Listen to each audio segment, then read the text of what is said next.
Hello, everybody. Welcome. Thank you for joining me tonight for this Unlocking KiwiSaver webinar. My name is Paul de Klerk. Today is the 14th of August, 2024. So I'm just busy trying to admit some more people into the room. So just have patience with me as we have some of the stragglers join us tonight. So this webinar is going to be a really good one. I'm going to enjoy this. The information I have to share tonight is just really one goal, and that's to make us better KiwiSaver investors by truly understanding how the most well-to-do or the best KiwiSaver investors out there are making their money. What are the things that they are doing right? And so the backdrop to tonight is really the recent fall and dip that we had in world equity markets a couple of weeks ago, a week and a half ago. And this fall did impact just about everybody's KiwiSaver accounts in the country. And so I got a lot of emails from people asking me for guidance and what to do. And that's really what we are discussing tonight. So, what happened to cause the dip is what we'll talk about. And then we'll discuss some practical strategies on what to do when these dips happen. And because we can expect them. There will be some Q&A time at the end of this, but please hold off on the questions for now. It's just a bit tough for me to monitor the questions while I'm going through the information first. I don't expect this to take more than 15 or 20 minutes, so let's just dive right into this. Okay, next slide for us.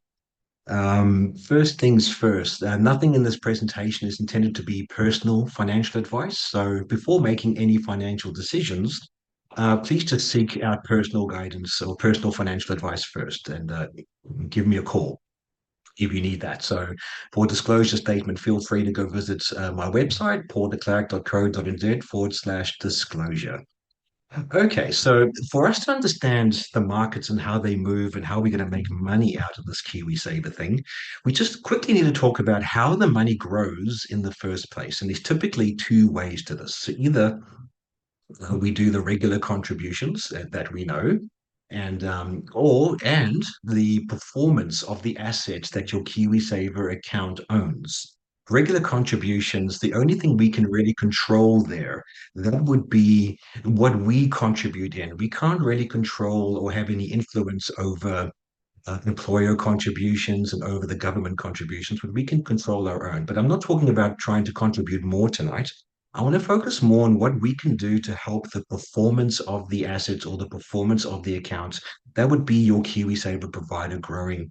And feel free to check my website because I regularly are updating the top 10 list of performers out there. So now KiwiSaver, this is something I always say. KiwiSaver is not a saving scheme, despite it being in the name. It's got nothing to do with savings. It's not like a bank savings account where the money sits there earning interest. But that is the perception that a lot of people have.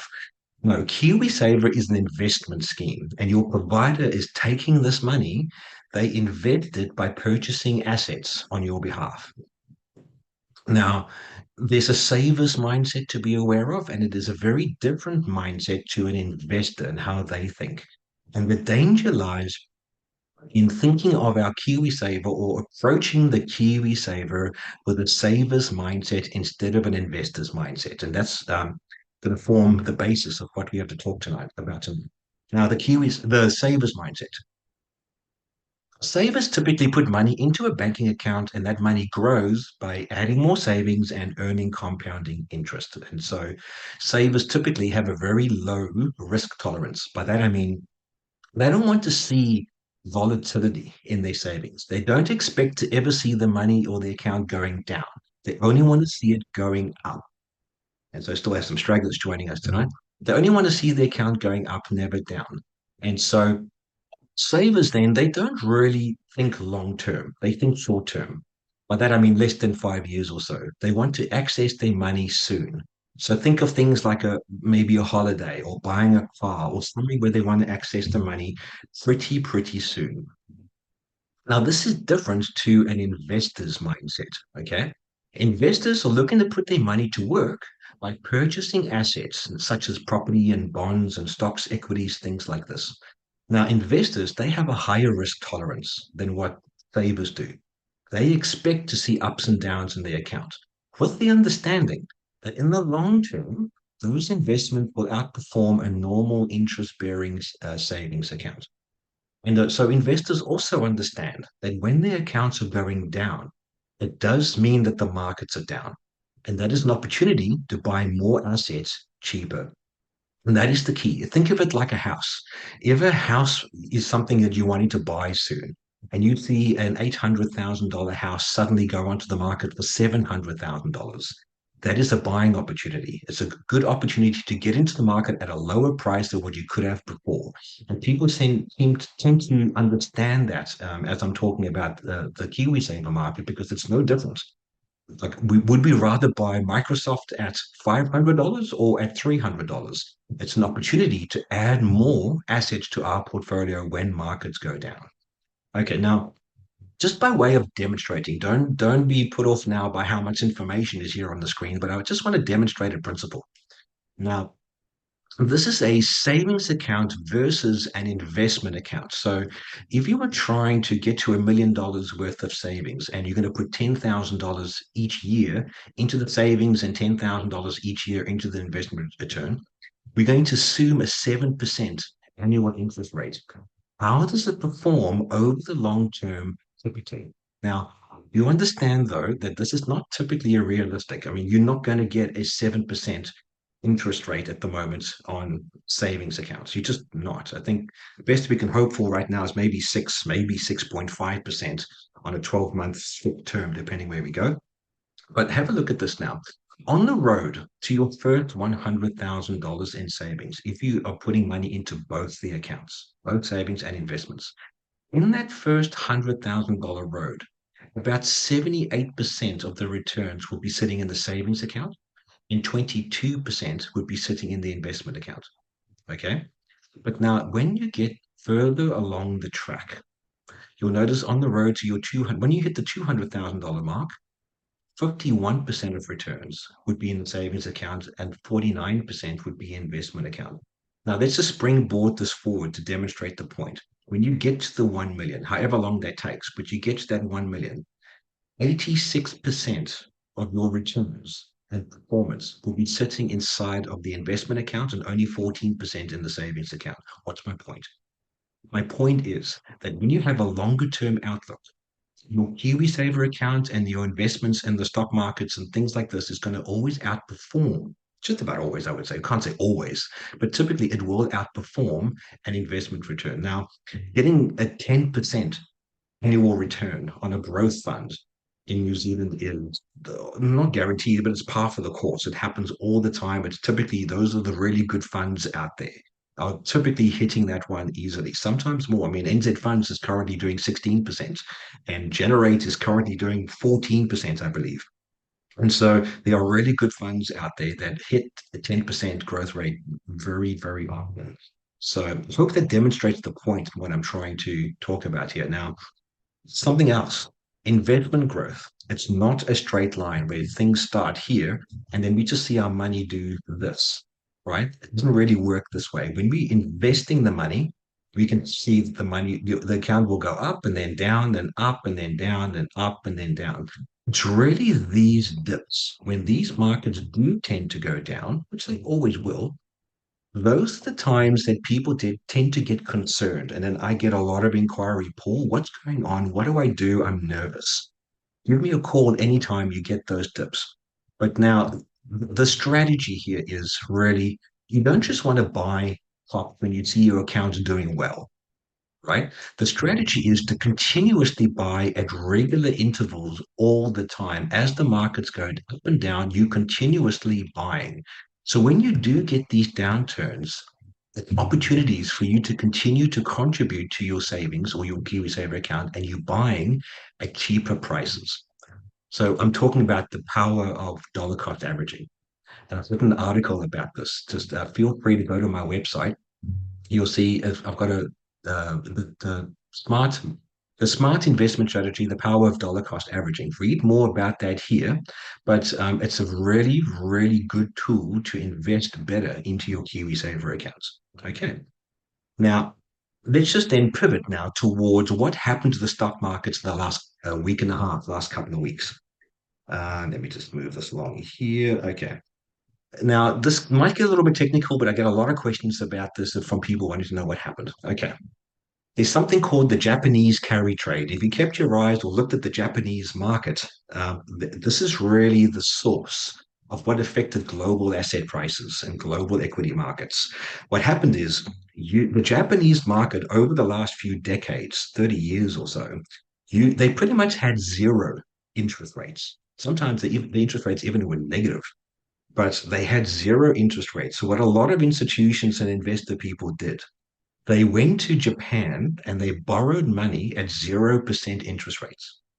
They then take this money and they convert it into, say, Australian dollars, New Zealand dollars, American dollars, the UK pound, and they invest the money in those markets where they were earning higher returns, higher interest rates, because those markets were never on 0% rates. And then what happened is the Japanese Reserve Bank suddenly, for the first time in decades, they increased out of nowhere their interest rates, a very small amount, but it caused such a nervous jitter shock that people out there started to sell off stocks in those foreign markets, convert it back into yen and start paying off those debts. And it had a ripple effect.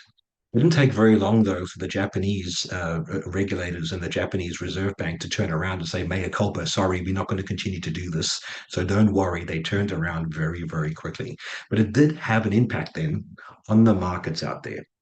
Now, I just want to show you and demonstrate on a chart what I'm talking about. Now, this is the NASDAQ, which just about well, the really, really good growth funds out there in KiwiSaver would have quite a lot of exposure and asset allocation to the NASDAQ because it contains a lot of growth stocks like your Microsoft and your Google and your Apple and things like this. But now, if each candle that you see on the screen here, it represents one day of price movement. So for those who don't know, you've got your price or your index price on the side, and then you've got time at the bottom, how time has gone by over the months, right? Now, here is what happened. There was a move there for a little while, but it was this move down here that people then started to notice the action in their KiwiSaver accounts and it would drop. Here is now the principle. This caused a worldwide ripple effect with Japan.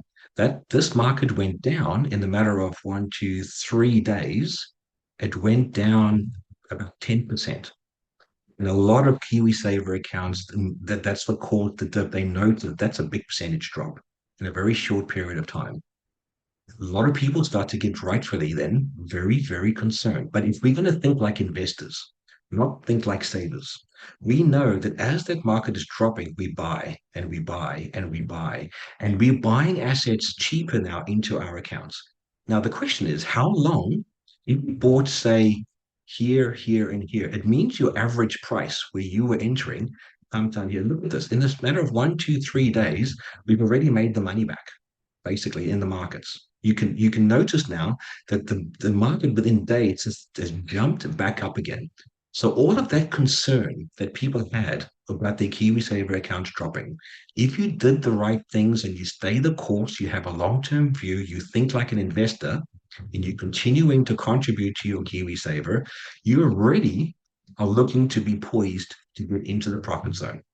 Do not be concerned too much when you see drops like this. If your risk capacity and your risk tolerance has been properly worked out, you're going to be okay. So let's just demonstrate and ram this point home and what I'm talking about. Let's just go to a very well-known issue that happened a few years ago. This will be 2020. 2020. Where is that? Let me look at it. 2020. Look at that monster move down that happened there in March 2020. What was that? That was COVID. The average KiwiSaver account out there dropped around 30% during those COVID times. So we go from there to there. The drop in that market was a 30% drawdown. And a lot of people were very concerned, extraordinarily concerned. And that was around, if you look at the timeline, about middle to end of March is where that happens. Now, here's the principle. If you continue to contribute on the way down, how long did it take? That would be the break even zone right there. How long did it take then to come back and to break even? Look at that. About middle April.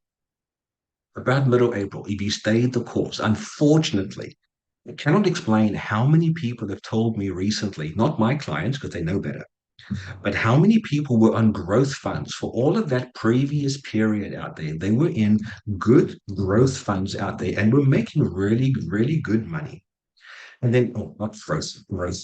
Now, for some reason, I hear it all the time. You can see a lot of people have joined KiwiSaver with a mortgage broker or an like a insurance broker or something like that. This investing is not really their core business. So they dabble with that on the side. And unfortunately, I hear them all the time saying, okay, we're going to switch from a growth fund, and to stop you losing money, we're going to go into a conservative fund. Now, that's what they typically do in these downturns. Now, what does that do? Going conservative means that all of that move that happened to go back up again, but we reached the same all-time high by mid-June. They've already made all the money back. Unless you went and you switched to conservative. If you switch to conservative fund, you basically are locking in all of that loss. And instead of being part of this train ride going back up, your train ride would have looked closer to this. And so it takes a lot more time to try to make the money back. And it's not just that. Look what actually happened then over the preceding period. Look how much higher the market went for the rest of that year and into next year. So the move from here to here was just by September, we hit that high there. That move represents, oopsie, I don't want to see you. How do I get rid of you? Oh, well. Oh, maybe it doesn't like me using the chart anymore. That move you can see was a monster move. Was a monster move out there. Unfortunately, oh, maybe if I try to reset, maybe it'll let me look at it. Okay, there you go. I try to hit the reset. There is the move from there March 2020, that represented 146% move from the low going straight back up to the top there. That would have been around a year and a half or so worth of movement. What a move to happen. So when you see the markets go down, if you have a long-term view and you're thinking like an investor, understand those dips, when those things happen, it's a very emotional time for most people. I do understand the emotion behind it. But just understand, if you have a good long-term view, those dips are golden opportunities to be growing your accounts at a much more favorable rate. It's when people switch to conservative. When people switch to conservative funds at that point, look, your KiwiSaver provider has no control as to what your decision is going to be as the account holder. If you decide to, when that move happens going down, if you decide on your own or without guidance to switch now to a conservative fund, that is something, a decision that you are directly impacting on the performance of your own fund. So it's not anyone's fault. I blame the lack of information out there or the lack of good guidance. But look at that move that happened up there. All of my clients really rode that move very, very nicely. There was another move that happened going down. And so all of that down move that happened here, continue to buy. As it goes down, you continue to buy. And then what happens? Market turns around, we're back at all-time highs again pretty soon. And so if we look at what's happened recently now, I'm starting to move fast. I know time's marching on here. That move that happened down here, what is the context now? We can expect it won't be likely that the markets are going to continue to just go down. I personally foresee that growth funds are in for a wild ride going forwards. Now, why do I think that? Well, if you consider, let's go back to that chart for a second here. I just want to see if we go to the NZX, what happened today in New Zealand is interest rates dropped for the first time in what, 4 years? So this is what happened on the stock market today. And I've been telling my clients since September last year that by September this year, interest rates will start to come down. That was my forecast. But if you listen to the media and all the economists out there with their doom and gloom headlines, they were saying, no, second quarter of 2025 at best. And I thought, hogwash, very, very likely it would come down. And I told everyone as such. Today, New Zealand's interest rates were dropped by the OCR. And what happened? The market increased from the low that they had at the beginning of the day up to the high of the day. It was up almost 8% one day. One day up almost 8%. Very, very good signs. Inflation is coming back down into the target range. Interest rates are starting to come down and things like this. So the markets are poised, in my opinion, to do very, very well. Just make the appropriate steps and actions in your KiwiSaver accounts. Remember, do not look to put more than 3% into KiwiSaver because you get your government contributions, your employer contributions to KiwiSaver. That's where the utility and the real benefits end. Speak to me about those mirror funds. Don't forget the mirror funds because those are the ones that remain unlocked. So you can have access to your money. So whatever you want to contribute more than 3%, rather put it into your mirror fund. Speak to me about that if you haven't done that yet. Okay, remember switching KiwiSaver and just joining me as a valued client. For those of you out there who are not with me yet, welcome to do that. So the application form is here. Or if you want to speak to me first for a one-on-one Zoom call, just click my booking link. Here's the URL and just choose the day and time that suits you, and I'll be there. So really, really would like to have you join my KiwiSaver family and just really start getting good guidance out there. Okay, so summary. Think like an investor, not like a saver. That's going to be the golden tip. That's if you get that right, you'll be making proper decisions and being on the best path going forward to making as much money as you can out of these markets. And so when the markets and the KiwiSaver accounts, when they go down, cry as much as you can. It's hard, but keep the emotions under control. Look at the charts, look at your markets and speak to me for guidance. Just look at it unemotionally and continue to regularly contribute and to buy more assets at cheaper prices. Long term, dollar cost averaging. This is the key to success. And yeah, seek guidance from me if you're concerned or you don't know what to do or things like this. If you need to reassess your risk tolerance and your risk capacity, seeking guidance, let me know. I'm always here. I'm not very hard to reach. You've got the link to my diary. Okay, so that's been about, well, 20 minutes. Okay, so with some Q&A time. If there's any people out there who do have questions for me, I'll open the chat function here. So you're welcome to fire away. Hopefully, if I've been really eloquent tonight, there won't be too many. But yeah, I'll leave it open for the next 60 seconds or so for anybody who does want to ask me any questions. You will see a chat function there and a chat box. Fire away.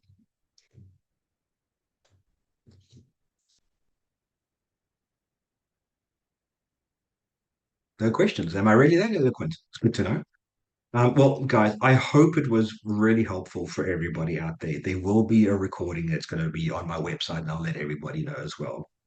Hi, Paul. How often do you hold these webinars? Amy, typically the webinar topics tend to change as things are happening out there in New Zealand and happening out in the markets.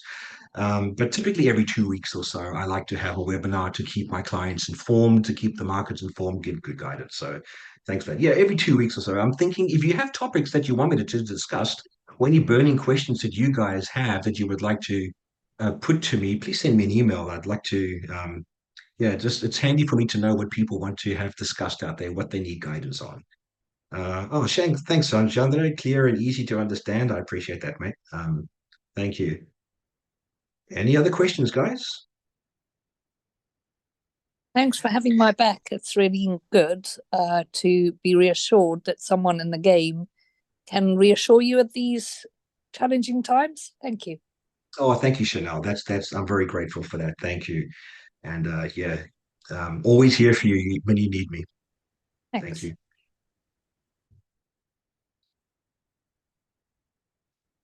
Okay. Anything else? All right. Thank you, guys. Yes, Paul, sorry. Yeah, mate, Quick go for it. question. Um, so, in other words, if you do mirrored KiwiSaver, would you say if you see the markets going down, rather invest, put more then to the mirrored KiwiSaver than instead of making the regular contributions? Or yeah, let's be clear. So your mirror fund, we call it a mirror fund because it's like a mirror twin of your KiwiSaver in that the performance and the asset allocation, the investment decisions, all these things are a carbon copy twin of your KiwiSaver. We do the KiwiSaver because that is the account that your employer and the government will make contributions. So I always say, just do the 3% into KiwiSaver. And as markets are going down, that will continue. But if you're doing more than 3%, right? Let's just say you want to do 6%, 8%, 10% to get ahead. The mirror funds is where you would put these extra contributions into. So when markets dip, like they just did recently, I try and scramble as much as I can to try to find more money, if I can, to throw into my mirror funds because asset prices are getting cheaper. And I want to deploy that extra dry powder, the capital, so that I can be able to buy into the markets cheaper, knowing that very quickly these things tend to turn around. So thanks, Bertus. I hope that helped, mate. Thanks for that question. It does. Thank you. Thank you, mate. All righty. A lot of thanks for the good vibes out there, everybody, and the thank yous. Yeah, I'm gonna call it quits there. So I did promise that it'll be a quick one tonight because I try to keep these under 20 to 30 minutes. I'll give me some topics, send me some emails, paul@pauldeclerc.co.nz. There's also a contact feature here within my website. Let me know if there's any topics you want me to discuss, anything that you want me to talk about. I'm thinking about talking about wills. Because I find that a lot of people out there, they do not understand the importance or have been highlighted the importance of them about having a legal will when you have a KiwiSaver account, because it's not jointly owned, a KiwiSaver account, not like a house or a bank account or whatever. Life insurance policy can be jointly owned. So we have to get that KiwiSaver money into the right people's hands if you were to die unexpectedly. So it's something I'm thinking about, but if there's interest out there for that, let me know. I'll be keen to talk about that. Anyway, guys, that's me for now. Thanks everybody for joining, and we'll talk again soon. Thank you, everyone.